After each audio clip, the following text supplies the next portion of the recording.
Oh, we had 33,000? Wow. Wow. Okay. Okay, so we got YouTube, Facebook. All of them are on? Yeah. Okay, I sent it to them, and Oh, okay. hopefully they can find, because I'm not seeing it here, so. Oh, you didn't? Oh, there it is, okay. What? You found it? I did. Where's the thing that's shared? Have you gone on?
This camera.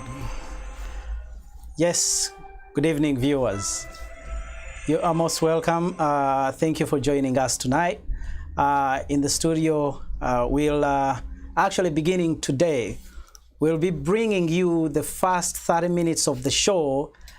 Basically, will be intended to connect with the community. A lot of times we've had conversations, we've discussed on topical issues that affect the diaspora and the home country, that is Uganda, where we come from. But we decided that for the sake of becoming more involved in the community, we'll be bringing to you topics as well as guests who are connected to the community, so we can get to learn and understand what's actually going on and figure out how best we would be able to participate in the communities we live in, or the communities we are engaged in all the different ways. Either we work in these communities, we live in these communities, or our children go to schools in those communities. So tonight, we are privileged to have, or rather I'm privileged to host Lisa ARNOLD. Lisa ARNOLD is a friend of mine. We've both worked or participated, volunteered with the Solidarity Law group that is based in Law. She will tell us a little bit about what they do. We've also worked together on now a few other issues, but most importantly, she's involved in issues pertaining to social justice. She's also advocated for or against discrimination. Actually, she's advocated against discrimination. And as you know, there are a lot of things that have been ongoing in this country, as well as locally, that require our involvement in making sure that they are addressed. But without going so far, I'll take this opportunity to introduce to you Lisa, who is going to be standing for office for state representative here in Massachusetts. She'll tell us more about that. But Lisa, I'll take this opportunity to ask you to introduce yourself. I want you to share with the viewers who you are, what issues you've been involved in the community, and perhaps after that, then we can start the conversation. Okay. Thank you. Great. Thank you for having me, Roger. This is great. So my name is Lisa ARNOLD. I'm running for state representative in the 17th Middlesex District. And I am a member of Solidarity Law, which is a chapter of Progressive Massachusetts. Progressive Massachusetts is a statewide organization that really follows the laws that are the bills that are being introduced in the State House that are more progressive, that are basically designed to help improve the lives of all people, but especially those who are the underserved communities. And so bills get introduced, they track them, they come up with different ways for the community to get involved, for the community to write letters or make phone calls or even go down to the State House for days of action to really make sure that our legislative leaders know what issues are important to us and know how many people are behind all of these different issues. So Progressive Mass really tracks those issues, and Solidarity Lowell is a chapter of Progressive Mass that's based in Lowell that really helps to bring the voices of the Lowell community together. So, and my candidacy, the reason that I'm running Lowell, Solidarity Lowell has been working with several groups within Lowell to build a coalition to kind of make sure that we represent the ideas and the really have somebody who's in the State House who can represent all of these organizations. And there are organizations like the Merrimack Valley Project, the Massachusetts Immigrant and Refugee Advocacy Coalition, I have to check my notes, the International Institute of New England, African Community Center, the Latinx Center for Empowerment. These are people from all of those organizations also belong to Solidarity Lowell, so that we make sure and share information with each other about what's important to each of those groups. Awesome. Oh, thank you so much. And now, as somebody who is running for state representative in Massachusetts, I'd kind of like you to share a little bit about what role the state plays, particularly when it comes to local politics. But also, I'd like you to speak about the census, because that's important, and it's an ongoing exercise that I think it's critical for community members to understand and figure out how they'd be able to actually participate. Yes. So the reason that census is important to this whole discussion is the census is how the federal government decides how many people are living in different areas, how much money they will allocate to those areas, how much representation they have. So you hear talk about redistricting. What that means is they redraw the lines for how many people are within particular borders that are represented by our senators, that are represented by our Congress people, and at the State House represented by the state representatives and the state senators. So that's what they mean by redrawing the lines and gerrymandering. That's all. It starts with the census, and in addition to just that, it decides how much funding each region gets for their schools, for their educational budget, for building infrastructure budget, as well as businesses also may use that information. So it's really good information to have. And the thing I want to stress is, if you haven't taken the census, they will try to find you. We want to count everybody, and it's the one place where they cannot share the information, so do not be afraid. And it is required by law that all residents be counted in the census. Not all citizens, but all residents. So regardless of your immigration status, they cannot ask you that question. They also will not ask you what your religion is. Those are the two things they cannot ask in that question in the census. And right now they have until the end of September. They moved the date up, so we only have until September to find the last 35% of Massachusetts residents and count them. So people are going to be knocking on your door. If you don't want people to knock on your door, then go online and take the census, because until they count you, they are going to try very hard. So if you want to avoid having somebody knock on your door and chase you down, just go online and take the census. And I can share the email for that at the end. Feel free to. I'll have to find the link, but we definitely want to share that with people and make sure that you take the census. So let's start. We get the census, we count everybody, we know how much the federal government now uses that information to decide how many Congress people each state gets, how much money each state gets, because the federal government does not have to have a balanced budget. They can have a deficit. The states have to have a balanced budget. So if the federal government says Massachusetts gets, I'm going to throw out a number that doesn't mean anything, but $3 billion, okay?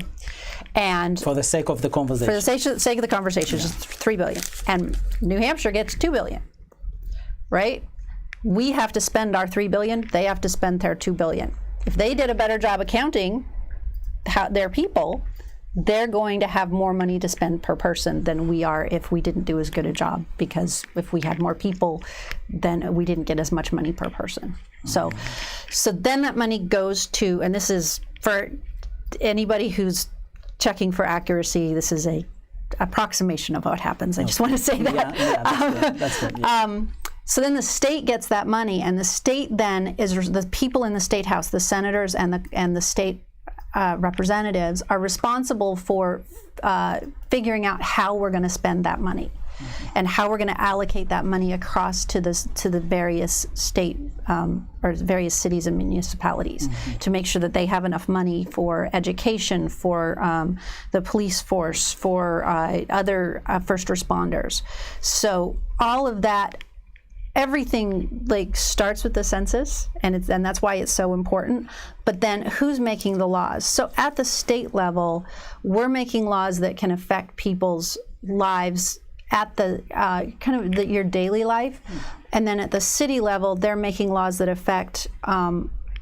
Again, things about how the schools are run, how your police force is run. Those types of laws are made at the city level. So each level of government has a role to play, and the closer the government is to you and to where you live, the more it affects your daily life.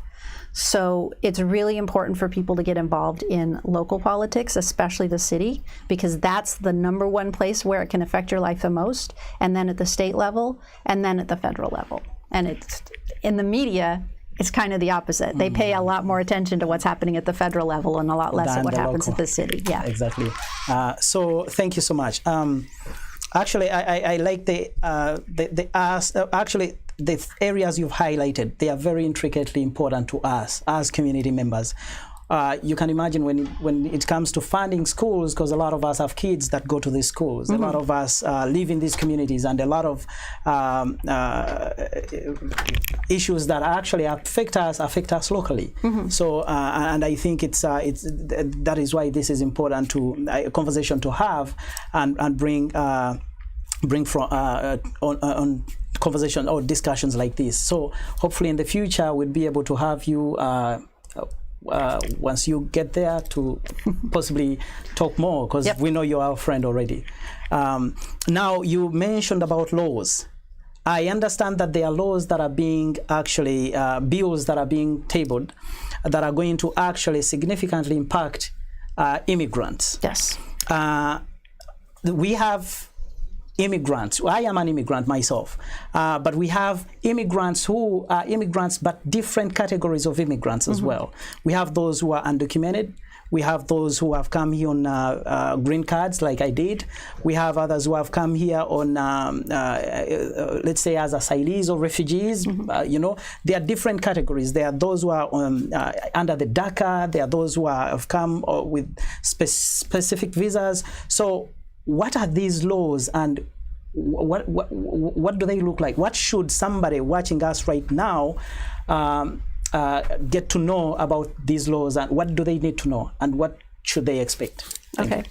So there's a group called the Massachusetts Immigrant and Refugee Advocacy Coalition that's actually has done several days of action at the State House on specific laws that affect immigrants.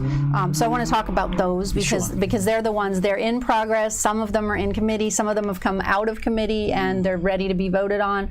They're all at different stages, and every time there's a different stage, it's important for the community to get involved and to make phone calls so that our legislators know what's important to people. So a lot of times you'll hear about that. So the first is the Safe Communities Act.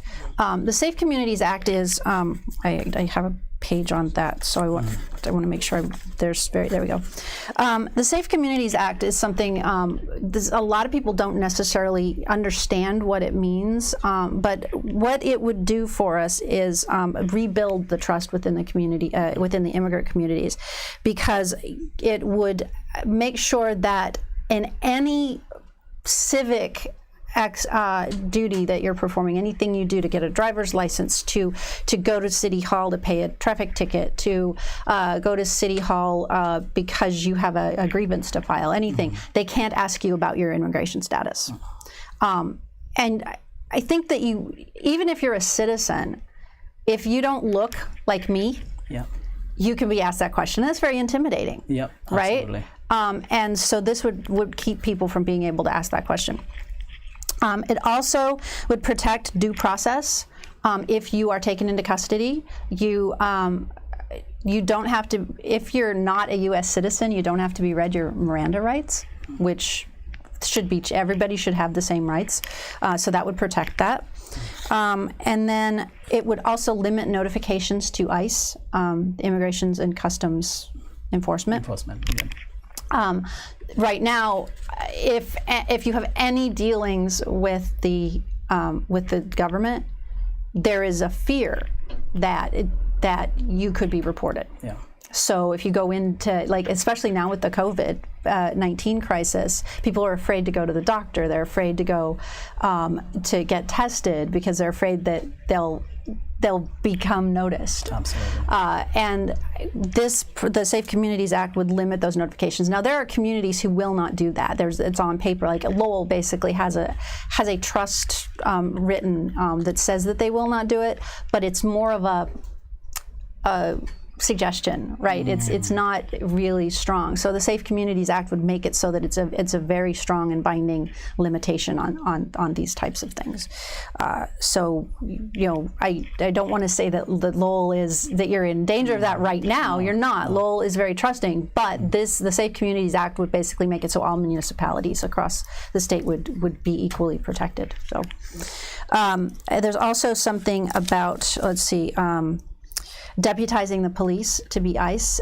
Some municipalities have done that, and this would prevent them from creating agreements that would allow that. What does that mean? What has been the status? So our police force is not paid by the federal government. It's, again, paid by the state and paid by the municipality. In order for us to keep our communities safe, we want people to trust the police. We want people to be able to, if they're in trouble, if they are a victim of a crime, to go to the police and report it. If our police officers are deputized to be ICE enforcers, when you show up to report a crime, they could immediately inform ICE that you're there, which would betray the trust that we're trying to build within the communities.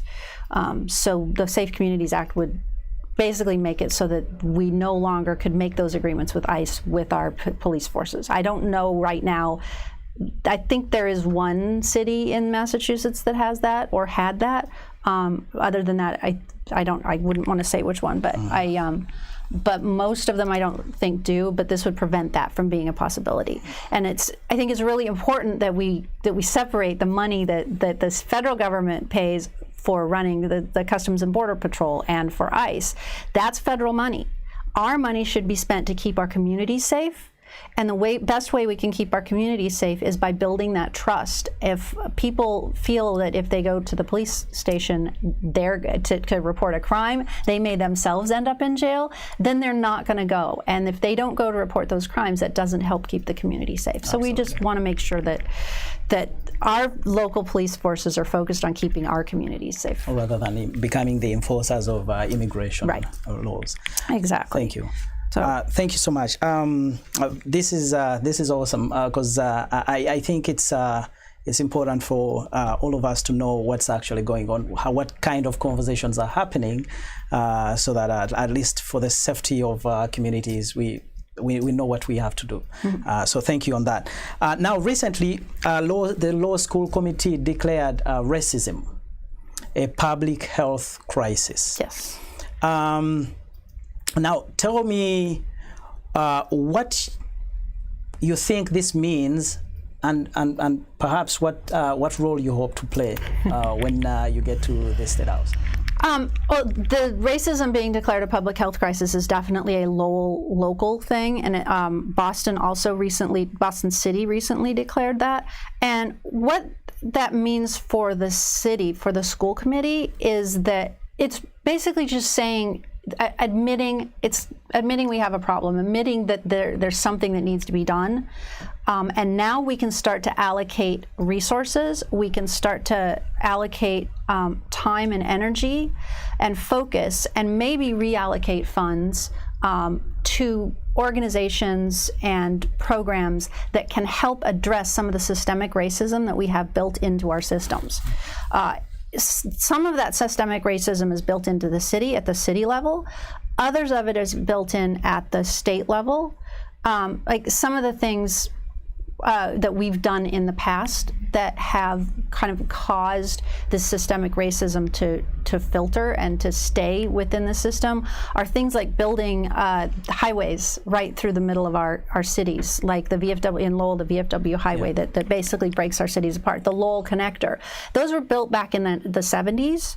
But what they did is they split the communities. So you end up with the adage the wrong side of the tracks. Yeah. That's basically where it came from. Centerville in Lowell, the other side. And so you're building this barrier that basically makes it so the people on this side, it's almost impossible for you to get over here. And sometimes what that has done is it's created food insecurities, because it's harder to get to all the good grocery stores are on this side, and in order to get there, you've got to cross a major highway to get there. So those types of things are the things we've done in our past that have just perpetuated. And what we can do now by declaring racism a public health crisis is to look at the data, look at how some of those things have affected our communities, and what kinds of changes that we can make to be able to improve the health and well-being of our entire community. Not just, and I think that by making improvements like that, it's not just going to improve the health and well-being of the communities of color, but it'll improve the community for everyone. Simple example is we have the Bruce Freeman Rail Trail that stops at the Lowell border. It stops at the Chelmsford-Lowell border. There's 3 miles. If we could bring that 3 miles into the city, people from all over our communities would be able to bicycle more and feel more safe. The more people we could get out there bicycling, they would become healthier. There'd also be more people on bikes, fewer people on the roads, and it would improve our air quality. It would also bring people into the city of Lowell and bring their money into the city of Lowell too. So it would improve the immigrant communities, it would improve the communities of color, because it would make cycling safer. And a lot of times when you're an immigrant, when you first come into the city, you might not be able to afford a car, but a bicycle is really easy. But if you don't feel safe on the road, are you going to be able to use that? So it helps in that way, but it also helps everyone in the city, because it improves the health, the air quality, and even the economy. So I think if we can focus on that, it isn't just a benefit for the communities of color. It's a benefit for everyone. All right. Oh, thank you. That is very good. Thank you so much. Perhaps the other areas that I'd like us to talk about would be the teachers. I know that there was the Teachers United of Lowell had a standout recently. I think, was it Wednesday last week? Very recent. It was right before the school committee meeting. Yes. So a week ago, I think. A week ago. Yeah. You see, there are concerns pertaining to COVID and the safety of teachers as well as students. Yes. But then we also have heard that they are asking schools to resume. What is this that is going on, and what do you think about that, and what do you think should be actually done in that regard?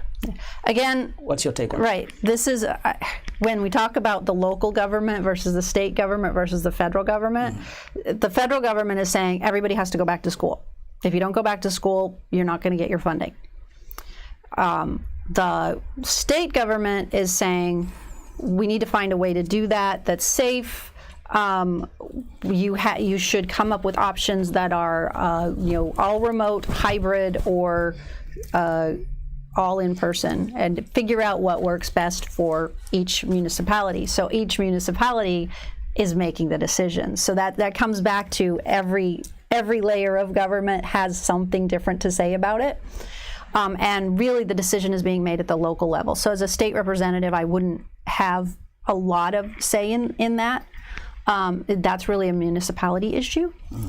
But But I think, we can have opinions, and I think that the teachers know what the buildings are like, the infrastructure, they know what the ventilation is like, and they're saying it's not safe to bring our kids or our teachers back into that environment until we figure out how to fix the ventilation problem. And if that's fewer hours there, if that's fewer people, if that's taking advantage of some of the buildings that are in Lowell that are empty, because of this situation right now, maybe that's, so it's asking the city to kind of think outside the box and find a solution that does allow the most needy kids to go to school, but then also allows most people to learn remotely until we find a vaccine or until we get enough tracing and testing. So awesome. Thank you. There is one of our audience member who is asking what organizations are there to protest immigrant domestic workers who are undocumented. I don't know if you have that information, or rather protect. What organizations are there to protect immigrant workers or domestic workers who are undocumented? Are there any organizations? There are. I believe that the MIRA Coalition is definitely doing some work around that. I'm trying to think of what I can look it up and I can provide that information later, but I know that there's definitely some work being done around that, especially with the emergency sick pay law is another one that we're trying to get passed, and that protects not just the regular workers, but the undocumented workers. One of the problems with the federal funding that we got was that the federal funding said that you had to be a citizen to get the COVID relief. And so in Massachusetts, we're trying to figure out how we can help all of those people who are immigrants who aren't citizens but are paying taxes because they're working in the system, but aren't able to get that COVID relief. And so they are working to pass an emergency relief bill that will allow that, and that would be part of that. So, and I can find out more details. All right, thank you so much. And lastly, because we had a brief moment together, so could you elaborate a little more on the Fund the Police movement? I've heard about something like that. Could you elaborate on that and what you think about it? Yeah, so there are some people calling to defund the police. And the question is, what does that mean? And I think everybody thinks of it very differently, what that means. There are some people who actually believe that it means disband the police and just throw them out, come up with something new. There are others that there's more structured thing, which is basically to look at where the right allocation of resources should be and move the resources where it needs to go based on what the needs of the community are, because the police in some municipalities are overfunded. One would say overfunded compared to what their need is. So it depends on where you stand. My personal opinion on it is I love data. I think that because every municipality is different, because every municipality spends their money differently, until we look at the data for each community and understand what kinds of calls are being made, where are our police resources being spent, where are our school teachers' resources being spent. Right now, we're asking both our school teachers and our police to do jobs that they weren't trained for. The teachers have to be nurses, the teachers have to be social workers, our police officers are responding to calls for people who are mentally ill to de-escalate a mental illness situation that they aren't necessarily qualified for. So we need to look at what types of things are we asking them to do that they aren't trained for, that there are people better trained to respond to, and how can we reallocate resources or reallocate training to make sure the right people respond to the right situation. That, I think, is part of it. The other part, so municipalities have to come up with what that solution looks like. At the state level, one of the things that is being advocated is this police officer standards and training. And I believe that that got passed in the most recent police reform bill. And it's requiring police officers to be trained under specific standards and to have a decertification board. And I think that that's a start, But my experience in the where I come from is in the business world, and I've facilitated a lot of trainings and a lot of things where we're trying to make major change to the way an organization does work. And that's really what I specialized in, was helping them change from working in one way to totally changing because the business dynamic has changed and we need to work in another way. So I have experience in that. And the only way you can really be successful in making major changes like that is if the leaders at the top change the culture and model the culture that you want to expect.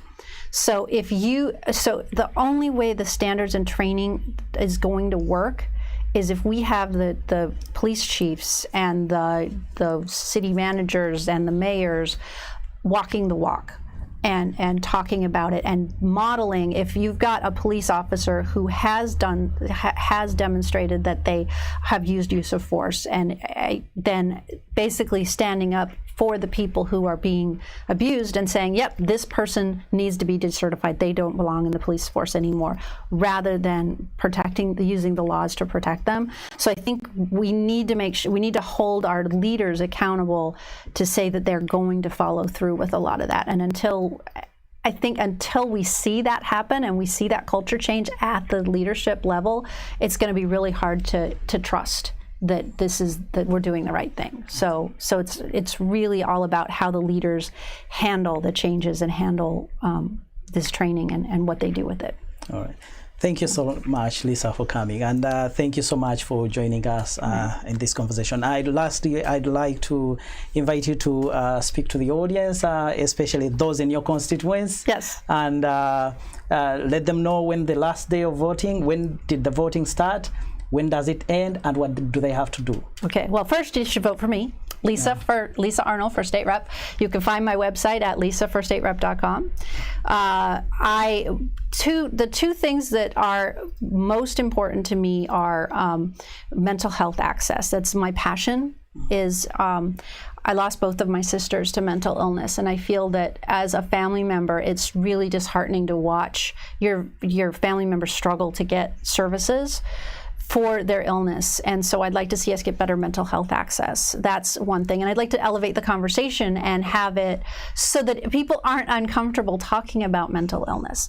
My other one is I want to see more transparency in the State House so that these kinds of bills that we were talking about, people know when they're coming up. They're written in language that's understandable to daily life, and to be able to make public how people vote so you can hold your elected officials accountable. So those are two things that are important to me, and I hope that I can earn your vote if you are in Lowell and in the 17th Middlesex. Early voting started today. It's at the Lowell Senior Center, 276 Broadway, every day between now and Friday. Or you can vote by mail if you already filled in your application. If you're nervous about mailing in your ballot, you can drop it off at City Hall. There's a secure lockbox there. So it's another way you can vote. Or if you want to be traditional and officially go in and sign that ballot at the polls, September 1st is the very last day you can vote. And then that day you vote at your polling place. So I hope that I have earned your vote and that I will become the next state representative. So thank you for the time. Thank you. This has been great. Thank you. Thank you for coming, and thank you, audience, for being with us here tonight. Please stay tuned because the Epicfront, your usual show, is coming up next. Thank you.